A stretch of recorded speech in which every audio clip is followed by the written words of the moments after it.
Welcome to another episode of the Woman Up podcast, a place where we entertain, educate, and elevate women on this journey we call life. And on this week's episode, I have the amazing Cherelle Jay with me. Hello. I'm really happy to be here. Thank you for having me. No, thank you for coming. Yeah. We were literally just speaking off camera, and you're not feeling very well as well. I'm not, and I hate the idea that I'm burnt out because it's something that I advocate, making sure you have rest and time off and I've been really good at it this year. I've literally been boasting I haven't been sick in so long. It's just I think there's been a lot going on in the last few weeks. It's just come out of nowhere and my body's like, help, the change of weather, all of that stuff. But otherwise, I'm actually feeling good. That's what's annoying. Yeah.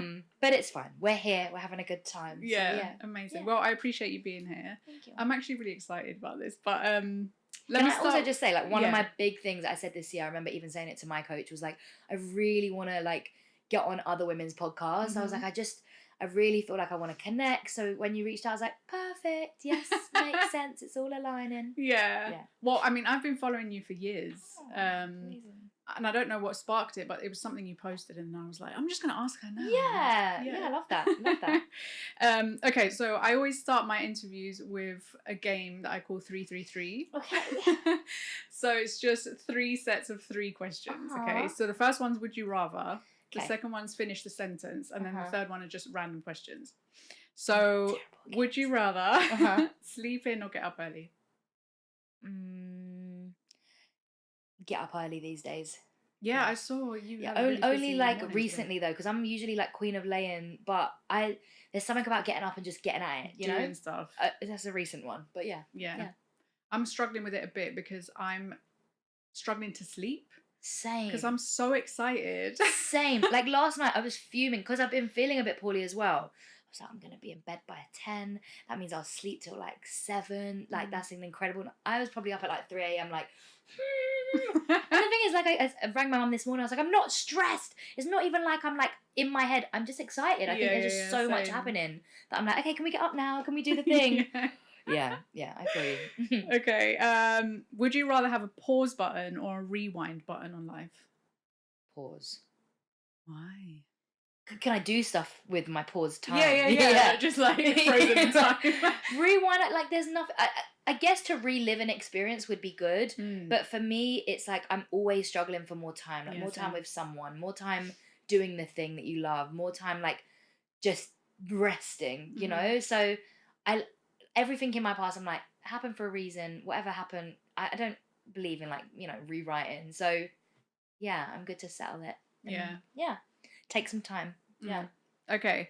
Would you rather be able to speak to animals or speak all languages? Speak all languages. Really? I struggled with this one. I'm not really an animal girl. Oh no. Sorry, don't hate me. No, it's really weird. I've never really been, but my family, my 2 dogs passed away when I was living at home. And that was actually really sad. I'd never experienced anything. And then they got 2 new dogs and I was like, they're not mine because I'd moved out. And anyways, I have this a really good relationship with them now. And I'm I can speak dog, it's fine. But that's about it. Otherwise, I don't really have a connection with animals. But if I could speak to other people and connect, that would mean a lot. So yeah, I'm also a languages person. I love languages. So I was I wish I really don't know which one I'd choose. But what do you speak? I speak Spanish and a little bit of Italian. And I understand a bit of French. Okay. But I just love how languages work. I love it. And I heard that once you know one or you've learned one, it's a lot easier. So I do feel I need to. I was doing Duolingo. It was going so well, and then I just fell off. I actually got a Spanish teacher for 3 months, but then life. But that's why I'd use borrowed time and pause and take some more Spanish lessons. So that you can do some language learning. Okay, so next one is finish the sentence. So one day I'm going to empower 1 million women. I love it. At night I hate to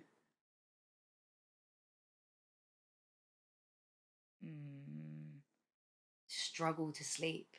No, honestly, it's actually the worst thing in the world. I know. Yeah. Because you're just oh my God, it's 1 o'clock, it's 2 o'clock. Yeah, please. Just get me. I literally was if there was any gummy bears present or something, I'd take them, give me something to help me fall asleep, please. Yeah. Okay. Yeah.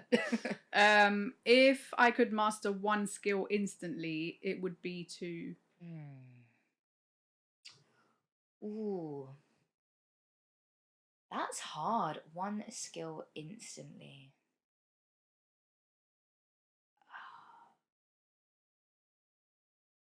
The thing that's coming to mind, I don't know if it's like a skill that I still feel like I do well at now, but it's like effective communication, like really being able to like speak goodness to everything that I do.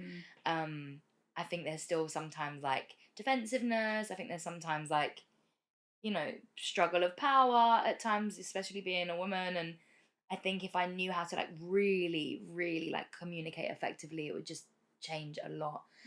That's not really a skill set that, I think we think about often, but yeah, in all areas of my life, I think it would improve. Yeah. Yeah. Yeah.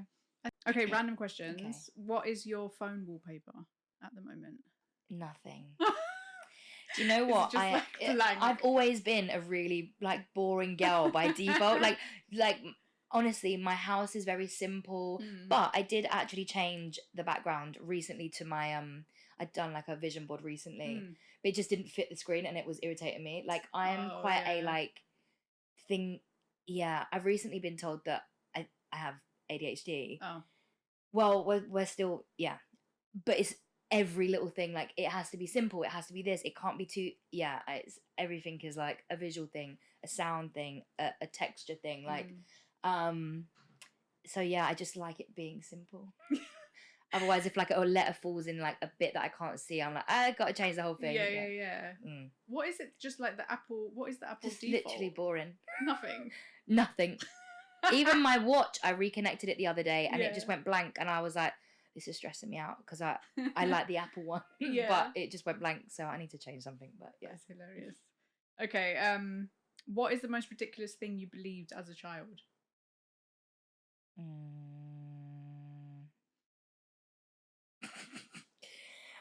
I don't know if this is a belief, but my cousin says that she's going to tell this story to my dying day, at my wedding. Sorry, she said that I'm really fussy with food. Like it's actually embarrassing. Yeah. And anyways, I used to say that like I didn't like a lot of things, and then she would just lie about what the thing is, give it to me, and I'd be like, oh, I really like this thing. And she said it was with eggy bread.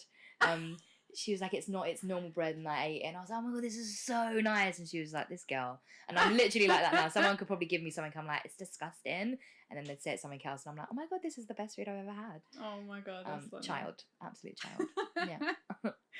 Okay, and then this is like a signature woman up question, but it's what 3 things do you love about yourself? Okay, my vulnerability, I really see it as like a superpower, like the ability to connect further than just surface and to engage with people on like a much deeper level. Other things that I love about myself, resilience, the queen of resilience. I just come back, and it's not even like a defense thing. It's like a real need to just like, no, I can do this. Like belief in yourself. Other things, I'm a funny bitch. Like literally. As much as I'm so serious, and I am, and I love what I do, like I'm queen of banter. Like if I'm just being silly, it's my time. Like just let me just be the silly one in the room. I can't take myself too seriously. I just love that humor is. I used to think that it was like a defense mechanism or like my ability to connect because maybe I don't know. I used humor as like some kind of like trauma defense or something. I don't know. Now I see it as like no, it's yummy. Like I find things lighthearted. Yeah. I feel like I'm like that as well, but historically, like I have to be comfortable with you. Agreed. But I don't know, like now that I'm older, I'm just like, fuck it, like just do whatever. And if people think you're cringy, like who cares? 100%. And I'm always the one that's just being silly, like on a night out. Yes, I'm a dancer, and yes, I love enjoying music, but I'm also being like, oh, like, I'm the annoying one of the group. So, and I like setting the pace for us as a group to be like, girls, like let's not take ourselves too seriously. Can we go out and be stupid? Yeah, who cares? Literally, who cares? I love that about you. Yeah. Okay, so thank you. I feel like I learned more about you with the random questions than like I've seen on your social media. Probably. Okay, so let's start with who you are and what you do. Just like intro to anyone who doesn't know you. Okay, so my name is Cherelle Jay.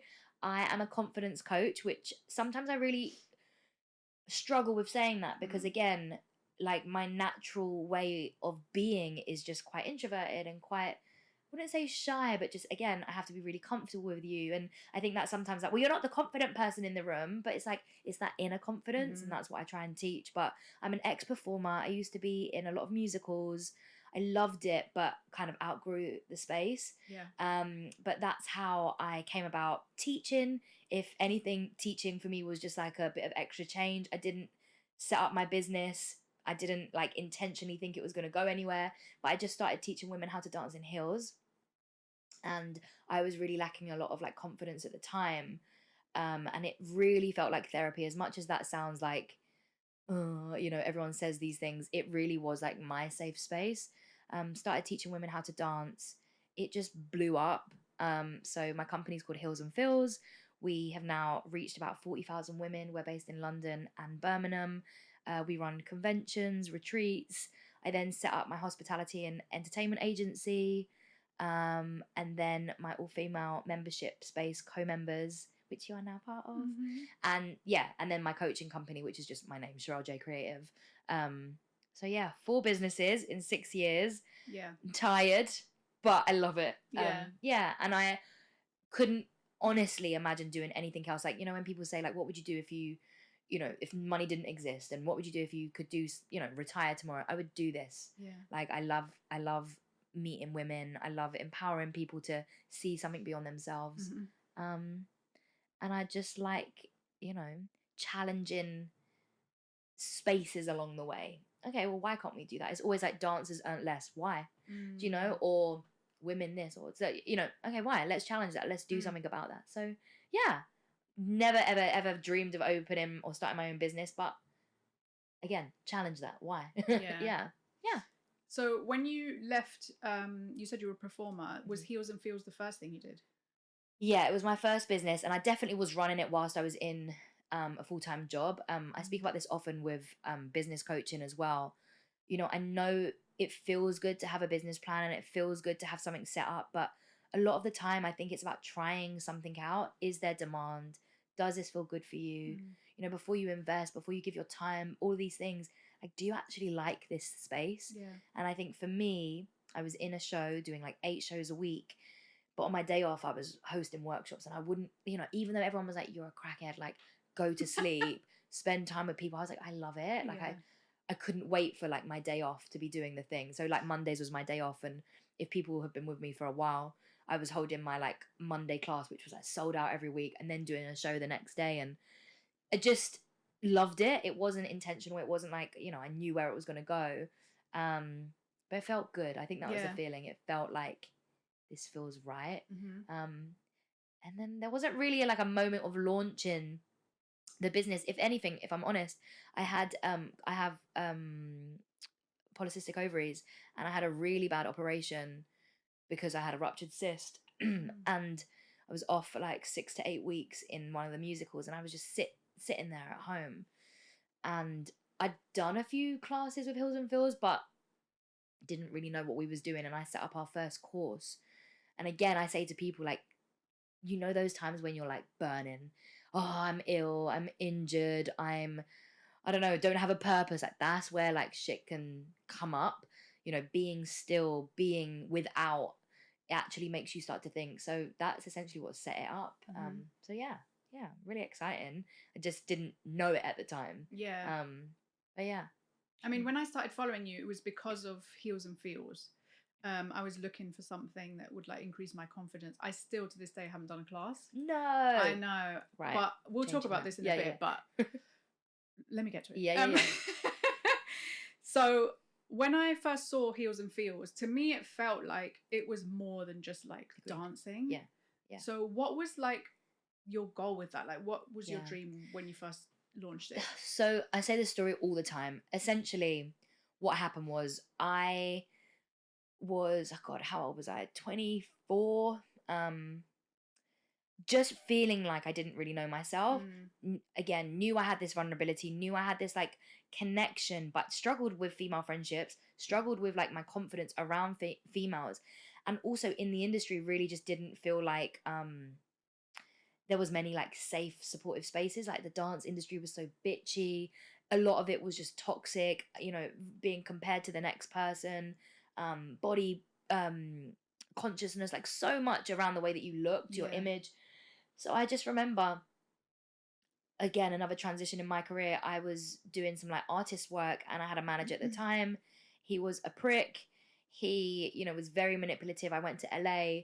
He, said all the wrong things, did all the wrong things, and it just got me angry. And I think, again, that is something in your life when you can use that shit to turn it into something, it can be powerful, because in that moment I was like, never again. I'm never going to let someone take something from me. And then it made me feel like I want other women to feel empowered to use their voice. I want other women, if they do feel like they can't get out of a situation, or, I had quite toxic relationships prior to that as well. It was one of those moments where it was like, enough. So creating the space was like, actually, this isn't about a woman being ahead of another woman, this is about us seeing each other and genuinely doing what we can to empower one another. So I just made sure that the space was safe. All right, who am I actually bringing in first? I don't know where it will get to, but like, let's be specific. So like really channeling in before anyone was coming, having a conversation. Okay, how do you feel about this? What would you bring to the girls? How would you make them feel? Not just like winging it. And then, if there were conversations, it was making sure people felt empowered to use their voice, and not like, oh, I've just come and paid for this class and then bye. And it just was like a, I don't know, building step from there. I just feel like I bumped into a friend the other day, and he said, it's so funny, when we was in musicals, you was always the person advocating for us. He was always the person pushing for us to get more money. Always just like, not challenging everyone, but just why? Like, okay, so I feel like for Hills and Feels, it was the same thing. Okay, it's my business, but I'm going to make sure that this shit is, if there's a dispute, let's talk about it. Like, let's just not cancel each other. Yeah. Like, let's actually have conversations. And I just feel like, I guess that's why where we are. Like, there's a lot of respect for what we built. Yeah, I just care about people's voices and wanting to make sure that, we can all feel heard in the space, Yeah, I think with me, I was going to ask you first off, what does confidence mean to you? I always say what it isn't. It isn't the loud person necessarily in the room. It isn't the big power poses. I love the kind of Tony Robbins style events for people that need that like big energy space. But there's also people, that stillness in a room where you just look at someone and you're like, oh, they just radiate like goodness, boundaries, and just ease with themselves and peacefulness. Confidence for me is like just standing up for yourself and knowing your worth, which has taken me a long time to find. I think as women, we still struggle. There's still so many things in my childhood that I'm always like conflicted with, of like, I had a great family, but also it was quite chaotic, and the dynamics were a lot because my parents were just young and they come from quite hard backgrounds. So, you there's a lot of this, oh, victim, not victim. Oh, you should feel that. You shouldn't feel that. Like, I think the confidence piece is, I own it. Whatever it is, I own it, and that's my story. And I'm going to choose for it to empower me and therefore other people. So it's like this stillness of your own peace, whatever that is, because we've all had chaos at some point in our lives. How you can turn that into something meaningful and use it rather than like let it use you. Yeah. The reason I ask is because I feel like confidence, like you can be confident in certain areas and confident in, not confident in others. So the reason I was saying about the Heels and Feels thing is, I'm confident. I'd say maybe I'm the most confident at work because I know I'm capable. I know I have the experience. I know I have the skills. You back it up. Yeah. And I know that that's there. Yeah. Drop me in a Heels and Feels class and I'm like waiting for a black hole to like swallow me up. And the fact that there's other people in the room as well is like, oh my God, help me. So it's a really contradicting space. Like, I actually think dance classes are, I don't want to use the word triggering, but it is a space for a lot of us that growing up, again, that space felt toxic. It was about a competitive nature. It was about what you looked like. It was about who was the best. So to go in it now as an adult with all of the feelings and feels and the insecurities and the beliefs that we have, of course it's going to feel exposing. However, it's a choice to see it as like, I choose sisterhood in the moment. Like, I choose empowerment in the moment. Like, rather than like kind of shine a light on myself and feel exposed, how can I kind of like just see everyone for where they're at and their flaws and their ability to show up? Like, yeah, because dance is exposing. For me, I think it's the closest thing to sex. Yeah, like 100%. truly, like for your body to feel that liberated. So obviously, sex is very intimate. It's very it's personal. So when you go into a room, when you're sat with other women who you think are maybe looking at you and judging you, and then you've got mirrors that are exposing you and maybe your own thoughts about yourself, of course it's going to feel uncomfortable.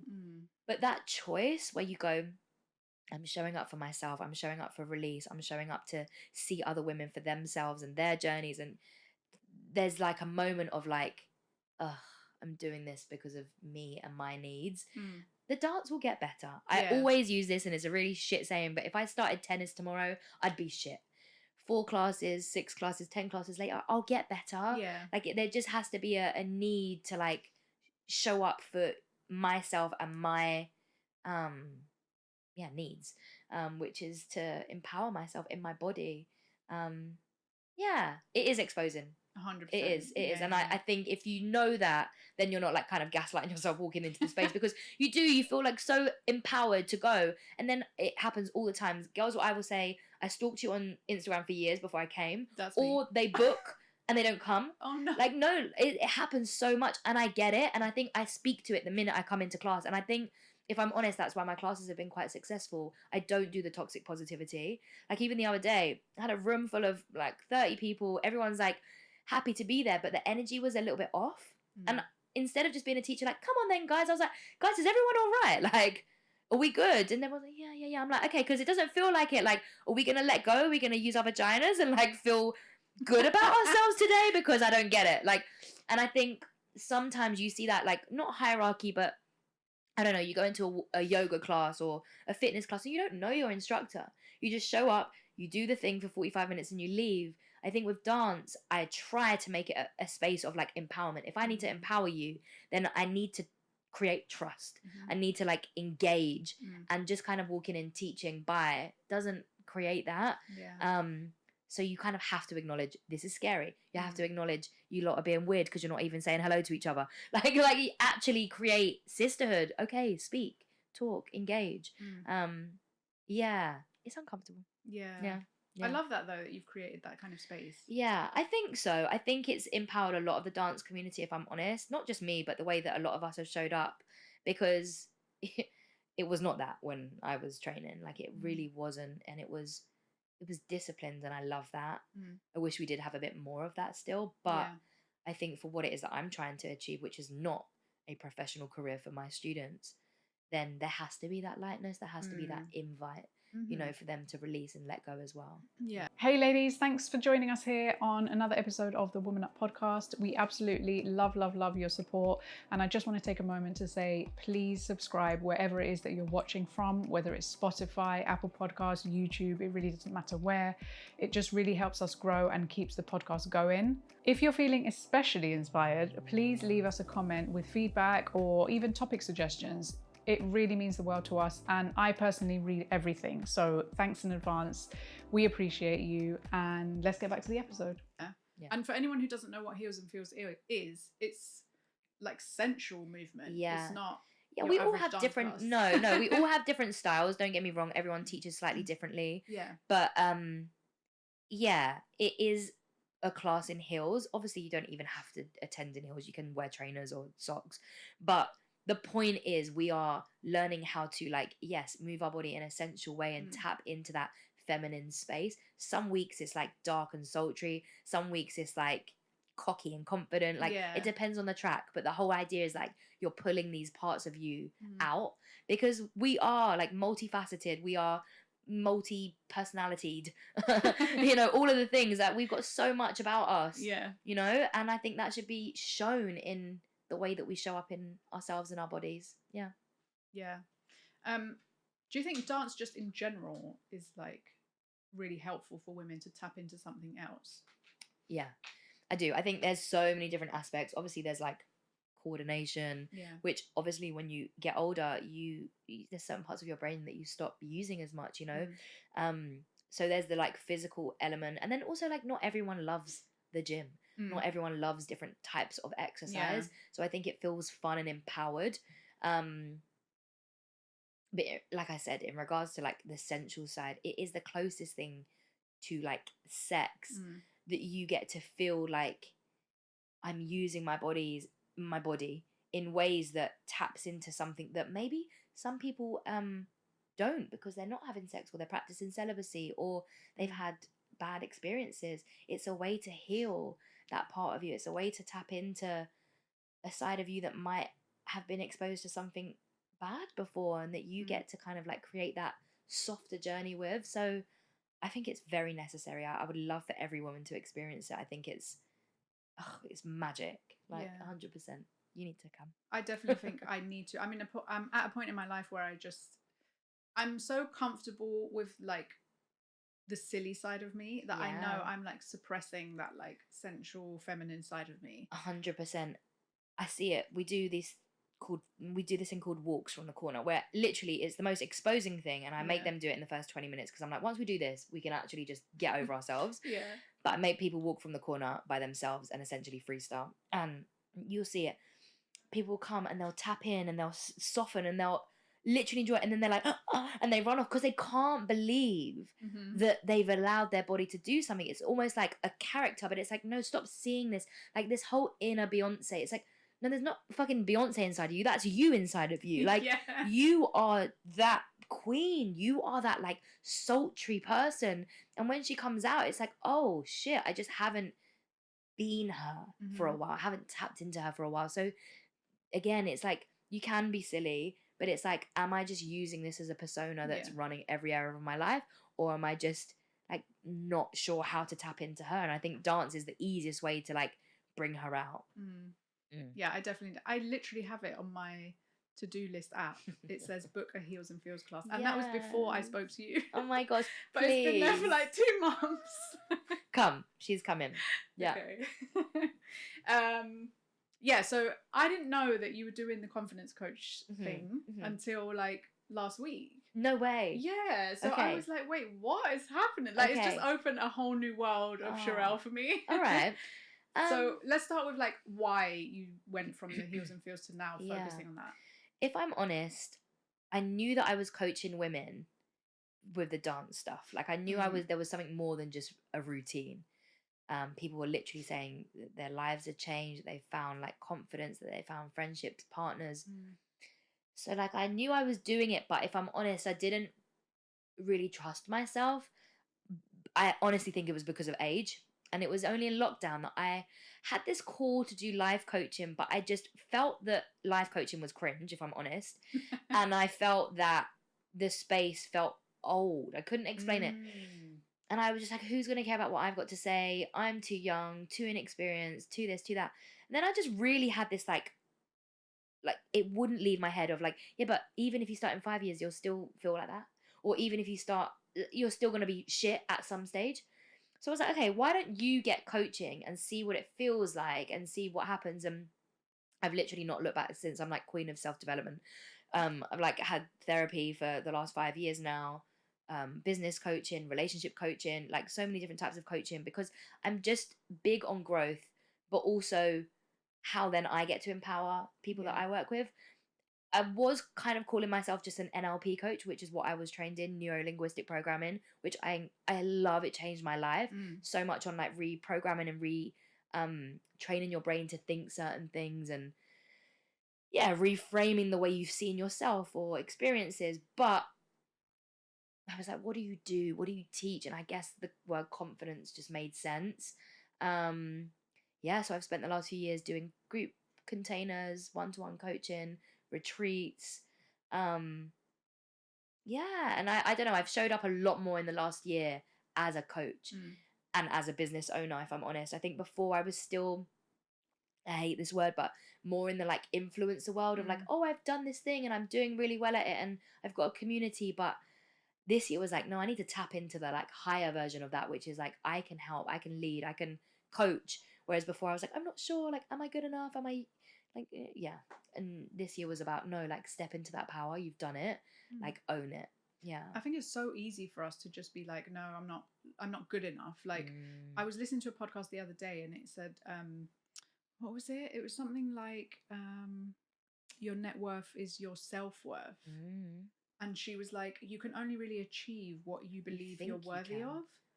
Agreed. And I was just like, oh my God, I need to write this down, because I'm the same. Like, I've been wanting to build this community for years.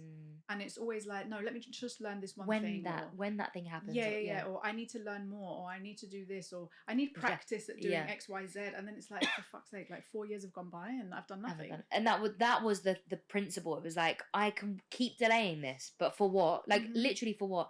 And I've even done it recently. I was like, oh, when I get my next qualification, and when I stop it. Like, just do it, because okay, yes, it will enhance your capability, and it will make you feel good about the way that you can deliver, but you can deliver now. Like, you can still do what you're doing now. And I just think if we all, I even said this recently on one of my reels. I was doing a confidence program, and I would have done it at home and been in my facility, but I got offered to teach a slot that made sense for the business. So I ended up having to run my coaching slot in like literally like a little office room, but it wasn't. It was like, reel, it was silly. Like, the space was silly, and I really was like, oh God, this isn't legit. And I was like, what? Like, it doesn't make sense. Are you coaching? Yes. Are you empowering? Yes. Do you know what you're talking about? Yes. Great, just do it. But we always think, like, when I have more money, when I have another qualification, when I feel this, when I get this, and I see people that do that even in their relationship life. And then it's always like on the back burner of your happiness and your growth, because you're not ready. But really, underneath everything, it's either like, I'm not worthy enough or I'm not good enough. Like, and those are the two things that I feel like everyone comes to in therapy. Like, when you can deal with that, your worth, then you can start saying, this is bullshit now. I know my worth is there. I know it's how I feel about myself. So I can achieve this. I just need to fucking put it into play and just go for it. And I feel like since I've done that, like in the last year, I've seen my world like change drastically. And it's not cockiness. And I really want people to know that it doesn't need to be that. It's just this like inner belief that like I can do more. Like, I trust myself. That's beautiful. I love that. I'm just like in awe of what you're saying and like everything you've done. Like, I feel like your confidence is like shining. Oh, thank you. And even on your Instagram and everything, I was stalking you a bit whilst prepping for the interview, and it's just like shining through. And I think when you're doing something that you love, that confidence will come through eventually. Yeah, agreed. And I think I don't want to say personas.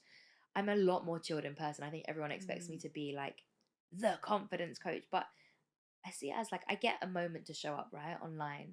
You get that moment to impact someone. I'm gonna use like my enthusiasm and my like, but also I'm glad that you said that you can see confidence now, because like I say, there is the peaceful confidence and the still one, and the person that inspires. And sometimes I have to lead a room full of 100 people. Sometimes it's a space like this. Like, it's just using the part of you that feels right. Because equally, if I came on a podcast and was like, right guys, we're gonna like, it's just actually jarring. So you just got to know like what suits you, like what feels good for me, like how can I practice confidence in all areas of my life, the way that I set boundaries with partners, with family. Like, how does that actually show and reflect in your life? Sometimes we mess up, sure. Sometimes we take a step back. Sometimes we don't believe in ourselves. Like, that's all part of it. Okay, I recognize that. I'm aware of that. What do I do about it now? And not judging yourself for it, because that shame piece and the guilt piece is what's eating you up, but your ability to say, okay, I didn't show up the best there. All right, I have compassion for myself. I release that, on to the next. Like, it is that resilience thing, And I just want everyone to know that, like, there is no, like, I hate the word perfectionism. I hate it. Like, just do it. Just show up. It's enough. You can build. You can grow. It's character, Yeah. When, like, with your clients, what are they mostly women? All of them. Yeah. All of them? Yeah. What do you think is coming up the most for women, like, in this day and age? It's mainly the worth. And it shows up in every area. And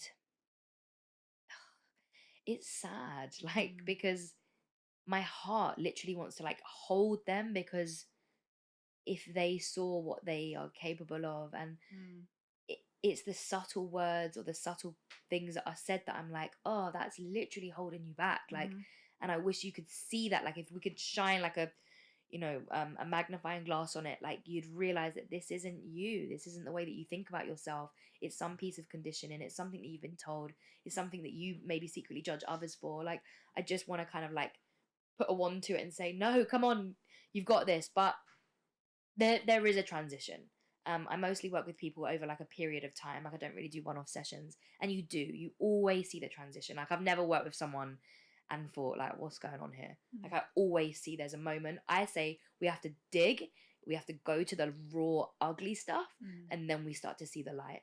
Because if you don't deal with the shit, you're just gonna tick off goals, and it might make you temporarily feel good. But I don't want to work with that. Yeah. Like, it's not sustainable. There's going to be a time where you go, I don't believe in myself still. I don't trust myself. I want us to like break almost and like be exposed. This feels uncomfortable. I never want to feel like this again. Okay, how do I harness trust now? How do I harness love for myself so that I can overcome this? And that's what I like working with. Like, no bullshit. Like, I don't want to work with people who have their shit together. Like, let's just be real. Do you know what I mean? We're all kind of secretly suffering in our own worlds. Like, let's actually just deal with it rather than just like gloss it over. Yeah. How do you deal with that like root problem if you don't even know where it comes from? Yeah. I really wish, because I really know a lot of it is affordability, that everyone had access to therapy. I really am trying my best to do that with co-members. Like, we charge £20 a month and you get 2 workshops in there. Like, those workshops, if you're working with some coaches, are hundreds. We've got everything from accountancy to social media to love to therapy to different types of ways. And I just think it's being exposed to different ways of thinking, because a lot of it is literally just a way of acceptance and then a reframing moment that gets to empower you. If there's something that's holding you back, whether it's rejection or fear of being loved or whatever that is, it's like that's going to exist. It's going to show up again and again and again. I don't even know if we fully reach the stage of like healing or like enlightenment. I think, it's a lovely reach, but I think the reality is there's always going to be like dormant feelings until they're poked. And then you're like, oh, that's come up, It's just knowing what they come up as and just dealing with it. Okay, that feels like rejection. How do I communicate effectively here? How do I acknowledge that this feels really shit and then use something that's more empowering to make me feel better about it? But it's being exposed. I don't think it has to be therapy. I don't want to make it, inaccessible, but I think it's conversations, listening to, like, I listen to a podcast every single day. Same. And make sure that I'm like exposing myself to conversations that, like, even if I've done the work, there'll be a way someone says something, there'll be a moment that lands, there'll be something that I feel like, oh my God, yeah. And there's certain podcasts that have stuck with me that I literally use my life by now. Like, so I just think, awareness. If people can choose to be a bit more aware and open, there'll be some work that naturally gets to happen if they open themselves up to it. But yeah, compassion as well, because the point is it's ugly and not a lot of us want to face it. It's gonna come up, it's gonna show up somewhere, so let's just like deal with it now. What kind of stuff was coming up for you when you first started therapy? My addiction to like chaos. Oh, really?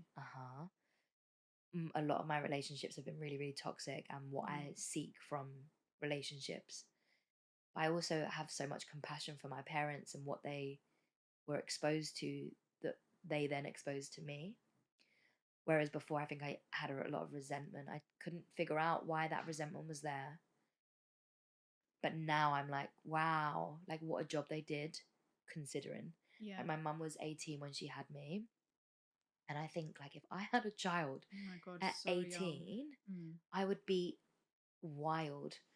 And then, coming from a domestic violent background, like channeling that anger in a new relationship, they also had me they got pregnant within the first 6 months. So they didn't really know each other. They're still together now. So there were so many moments where I'm like, why did they stay together? Because they were just, causing more toxic. But it's like, actually, they chose to stay together and they chose to see it through. And I'm appreciative of what they did teach me, which was a lot of love and grit and resilience. But obviously when you haven't handled that or been exposed to what it actually was, I just saw it as like, yeah, toxic. I just was like, why am I so addicted to this drama and the need to like prove them wrong or right? Like, because my mom and my dad gave up so much to have me at their age, I had this constant belief that I had to be something, which is why I probably have overachieved to a degree. Like, but that was ruining my life. Like, I would have 4 jobs at a go and feel like I need the 5th. But also my parents would add to that because they were workaholics as well. So there had to be a moment where I created that piece of, this is enough. You don't have to prove anyone wrong. I always say this as well. I remember buying my house, which was something that, not in a malicious way they said it, but like, you're never going to be able to have a house as a dancer. Like, it was such a flippant, casual comment. Like, it wasn't maliciously said, but I was like, yeah, watch me. Million jobs on the go. Bought my house, sat in my house and was like, oh, this isn't even for me. And it was such a disappointing moment. God, yeah. It was such a realization of like, I can't continue living my life to prove people wrong that don't give a shit. Like, not that my parents were so happy. I'm happy that I got the house. But when you realize that you do things for other people and that doesn't fulfill you, it's not going to make you happy. It's like why they say like money doesn't make you happy. The accessibility, what it brings you, yes, great. But the root cause of just trying to prove people wrong, it's exhausting. So for me, it was like, thank them for what they did. Appreciate everything that they could do for you and what they did teach you about resilience and grit and all that thing, and then just own that for yourself. What do you now want? And I think if everyone made a little bit more peace with their childhood, you don't have to experience excessive trauma to know that something inside you is causing you that friction. Deal with it, understand what's actually happening, and I think you can create a lot of forgiveness and acceptance. Yeah. I think sometimes when I feel any kind of resentment towards my parents, there's always this like, but you had a good childhood, like you should be grateful, and it's like, oh my god, like sometimes I even feel guilty for feeling anything. Feeling that. So many of my clients feel that. And there is this like guilt piece of, okay, well then I shouldn't be earning money, and then I shouldn't be so ambitious, and I shouldn't be this because my parents did what they could, and I should just be grateful, and that's that. And like, it's like, what I try to say to people is you could have been 5 years old experiencing something for the first time that just felt like rejection. And maybe it was just your mom's capacity that day. Maybe she just like didn't look at your homework because she was stressed. And when you think about what we deal with now as adults, as stress, like how easy it is to be like, oh yeah, I'm coming. But if you experience an emotion for the first time and how that lands in your body as a truth, and then you never explore it again, then you are hardwiring 10, 20, 30, 40 years of a belief that you are just a nuisance. You are just in the way. You're a pain. Like, that's why, I've seen so many women that just, okay, like, shut up and put up, How many times in our childhood did we hear those things from, especially being in an ethnic background where, it was just like, children are seen, not heard. Like, how many times are you exposed to certain sayings that aren't malicious, but if you don't ever challenge them again, you as an adult just believe that your worth is like this and your voice shouldn't, so it's just challenging those beliefs that you think and feel, and forgiving, Yeah. And I'm not saying that everyone deserves forgiveness, but you do. You deserve to let go of something that's hurting you. My therapist always used to say it's like drinking poison and expecting the other person to hurt. Like, you are the container of this thing, and the more you hold on to it, the more you're burning yourself, killing yourself, when really it's the other person. You just need to let it go. And that's hard because we base so much of our identity around pain. Yeah. It's a lot.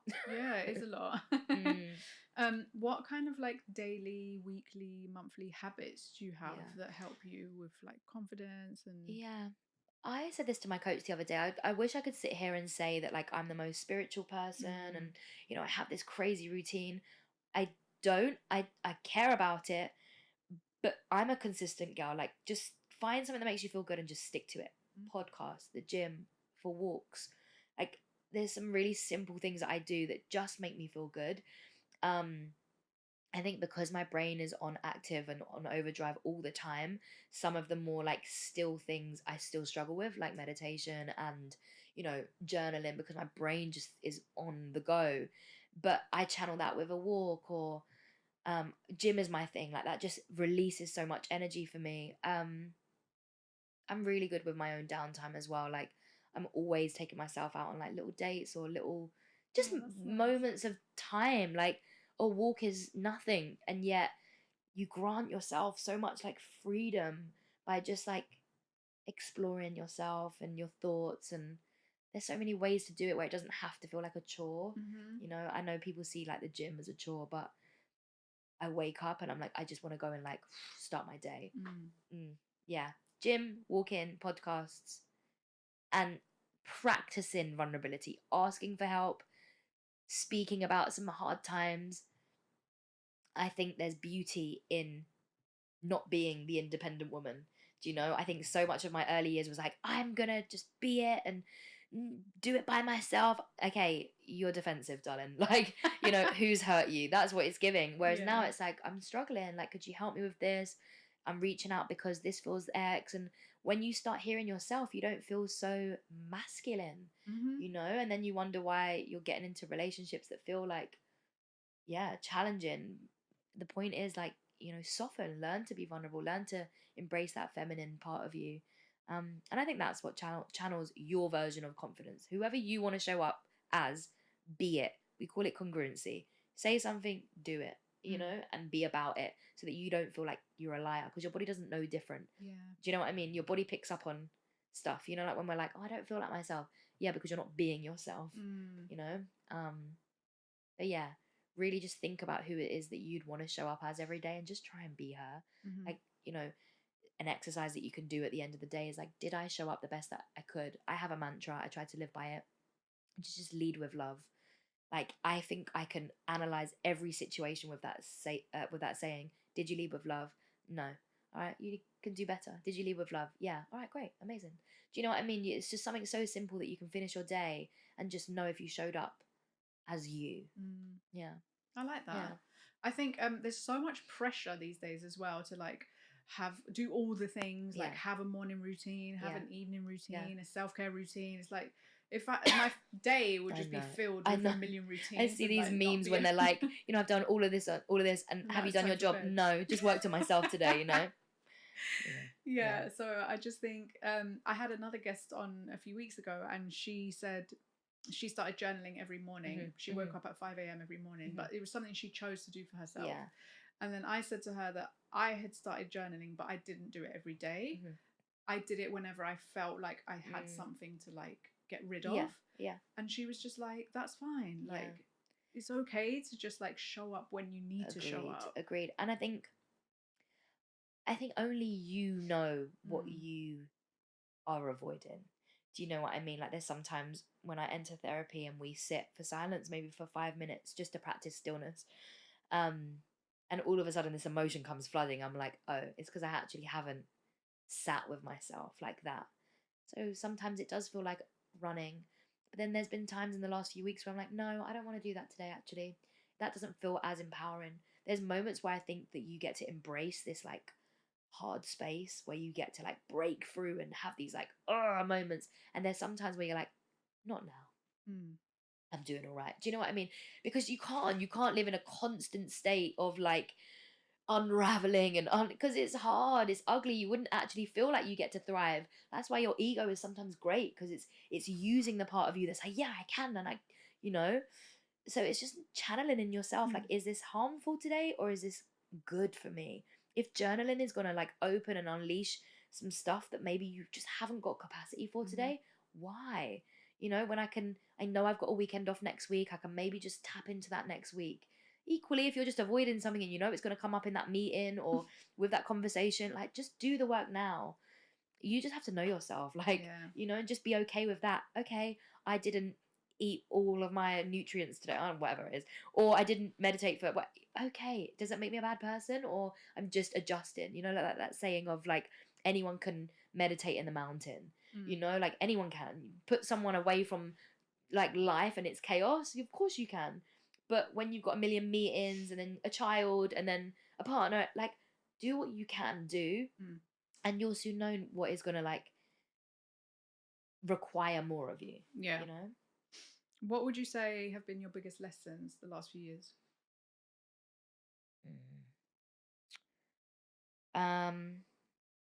I guess it's a little bit contradicting of what I've just said, but it is the thing of like running. Like, it's going to come, so just deal with it. Like, the quicker you deal with your shit, the quicker we can kind of get over it. But sometimes that numbing sense just prolongs the growth. Yeah. And I think for me, where I don't show up in the best way has sometimes been with partners, like just longing it out. It's okay, it's okay, it's okay, until it's not. And then you have that moment and you're like, ah. So I just think the biggest lesson is trusting in your gut and like reminding yourself of what you do know you're worth versus like the idea of fixing something, healing something, trying to change someone. It's like, do I feel like this is good for me? Yes or no? Like, I know sometimes it's not as black and white as that, but later on it is. You know, oh, I shouldn't have spent so long in that relationship. I shouldn't have done so much of this. I don't think I'm here to judge myself for that, but could I wish I had like let go a bit sooner? Yeah. Like, I just want to pour into me. Even recently I was seeing someone and I just poured into the other person and like let go of myself a little bit. And I love me for being able to do that. But I also feel like I clearly don't for letting myself kind of come second. So it's a reminder of like, pour into yourself first. Yeah. I don't know if that even answered the question, but what have I learned? Just, pour into myself. Because it's the same thing. We know this. You can't pour from an empty cup. Like, same with my clients, same with my team, same with my family.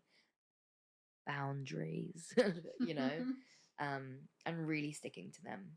Because ultimately it's you that gets the pain, you know? Yeah. That's how I felt the end of last year. Yeah. I just felt so drained and I felt like I was giving and giving and giving and I had nothing left for myself. And I went to a networking event. It was like a women in business networking event in December. And I realized that that was the first time in such a long time that I like dressed like for me. I wore like a skirt, some boots, and I was like, I actually don't remember when I last dressed up for myself. Yeah. And I'd realized that like in my relationship, I'd like let myself go, and I was just like just not feeling making good. that time for me. Yeah. So I think also that's why Heels and Feels ended up on my to-do list, because it was like doing It's a these choice little things. to show up for myself. Yeah. The only other thing that I would say, which I feel like is an ongoing thing, but it really knocked me last year, is the people pleaser. Being so accommodating in my life, and it only took someone kind of fucking with my business to make me go, yeah, fuck that. Oh, Like, really? yeah, won't go into the ins and outs, but yeah, just had someone who was a friend just taint me and the business in a bad light. And the thing is, there could have been all the like shouting about it and projecting, and I didn't. It was a really quiet moment. It was like, no worries. Yeah, I just chose myself in that moment. I thought, I don't need to defend myself. I don't need to tell people what's happened. I knew that it was wrong and how they handled it was wrong. But it was like, ugh, no worries. I choose me. Thank you so much for showing me your true colors. And that's that. And I feel like it's just helped me so much since then to differentiate like who is a friend, who is showing up for me for the right reasons, who wants something. Because let's be clear, like when you start these things, these businesses, you are providing opportunities. And sometimes I forget that. I'm such a giving person. Like, some of my friends are like, you're too giving. You know, I'm like, hey, who can I help with that one? I'm always trying to like bring people up. Connect people. Always. My agency was going to be called Middle Woman, because I'm always literally just like, all right, cool. But it was a moment of like, not even a people doing that for you, because I don't care. I don't do it for that reason.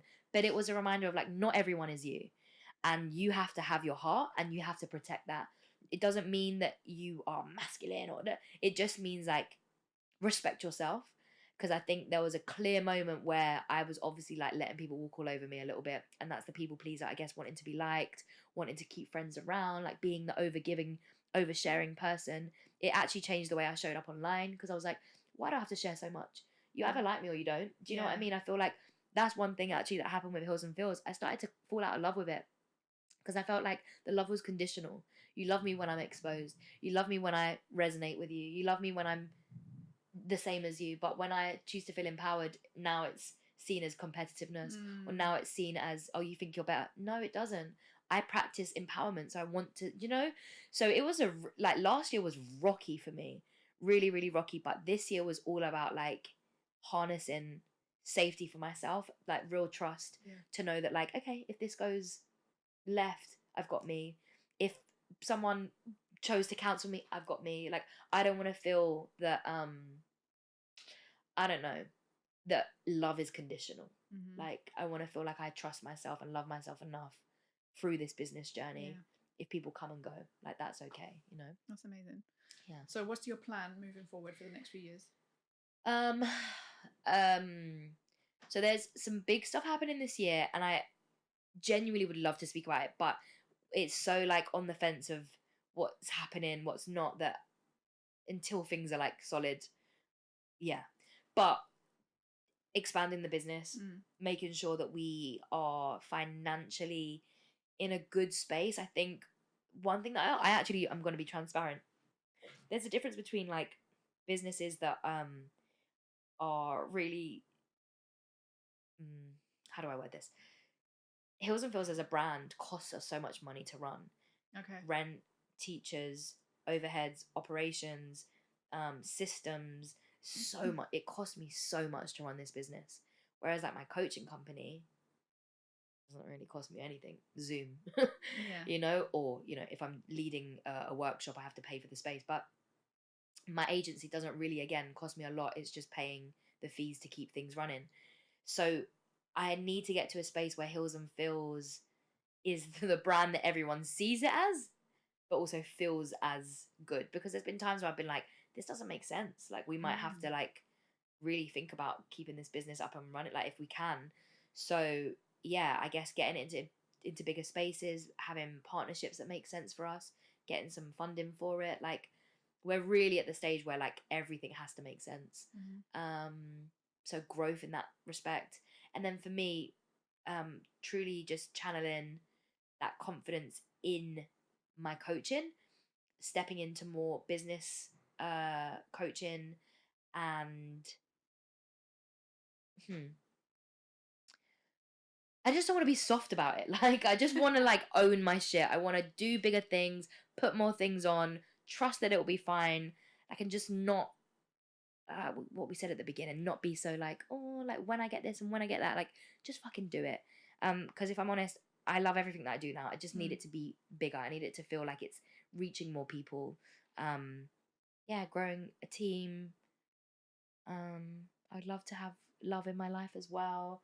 That's something that I really work on. I have a relationship coach. Like, I don't want to feel like I'm just a businesswoman. Like, I want to feel like I can have all areas of my life feel fulfilling. Just expansion. That word is like really just I love thing. that word. Yeah, expansion, because I love what I do. It's not like I want to change things up completely. I just want to feel bigger. Like, yeah. Okay. So in terms of like people connecting with you, so if someone has never done like a sensual dance class before, and they're a very shy person asking for a friend, where would they start with Heels and Feels? So probably not my class, which is so sad, because I would love to be that person's first time experience. But we have levels, we have tiers, we have entry, beginner, and then all levels. And entry level is the best. It's for you to feel confident just in your body, in positioning, in the way that you just feel about the music and embracing your body. It's not so heavy on choreography. But my class is in that middle stage where it's like, okay, I'm here for the risk taking though. Like, if you want to just come and feel empowered and like, come to my class. But yeah, if you want to really just harness that belief in like, okay, I've got this, then an entry level class is great. But we've got classes every night of the week. weekends, courses, programs, retreats, just reach out. That's what I would say. If something's a bit like, send us a message. We're so encouraging. We'll send you the right class to go to, the right vibe. But there's a class for everyone, is basically what I'm saying. Yeah. I think I'm going to do the entry level class. Yeah, I think so. And then once that feels like, okay, cool, I've got this, come to my class, or like a beginner's class where, yes, it's more about the choreography and you can like actually start seeing everything that you've been working on coming together. But sometimes it can feel overwhelming if that's what you're walking into. So yeah, entry is good. I remember once seeing on the Heels and Feels page, you did like there was like a man that came in and then you practiced with the man, and I was like, oh my god, even just watching it, I was like, it actually used to feel scary even for me. We used to have a partner workshop. I mean, he's my good friend, but yeah, we used to do like partner classes where I would, essentially teach the girls their part and then he would just jump in and and it was so like it was so sexy, but so like, oh my god, what is going on? The way the girls would literally have like a full-blown panic attack and then they'd be like, oh my god, it's so amazing, because it was just so like, oh my god, I feel like I'm just being like handled and like like like, it must have been super chill to be all right with just honestly like, I could not recommend someone better than Israel in the way that he used to make women feel. Like we did that for years. It just made sense, and then he's moved to LA now, but and I honestly couldn't get it back up and running because I was like, I don't know if someone will be able to emulate like exactly what he did. So much safety, so much respect. Never ever had a complaint, which is such a not to say that we get complaints like that, but it's such a fine line. You know, all it takes is one person to just be a little bit funny, and that's like me, my reputation, the brand's reputation done. But he just was incredible with the women. Like everyone was like, wow. Like, so yeah, that was fun. I don't know if we'll ever do it again because, like I say, it's a real safety thing. Yeah, 100%. But it was fun whilst it lasted. Yeah, amazing. Yeah, thank you so much. I appreciate you, my love. Yeah, it's been amazing. I really want to keep connecting with more women like you, and just feeling like we can all win because we can. Yeah, do you know what I mean? 100%. Literally, there's so much room for everyone. So yeah, I love this. Thank you. Thank you. And guys, don't forget. Don't forget that if you enjoyed the episode, like, comment, share, do all the things. We appreciate you, and we'll see you next week. Bye.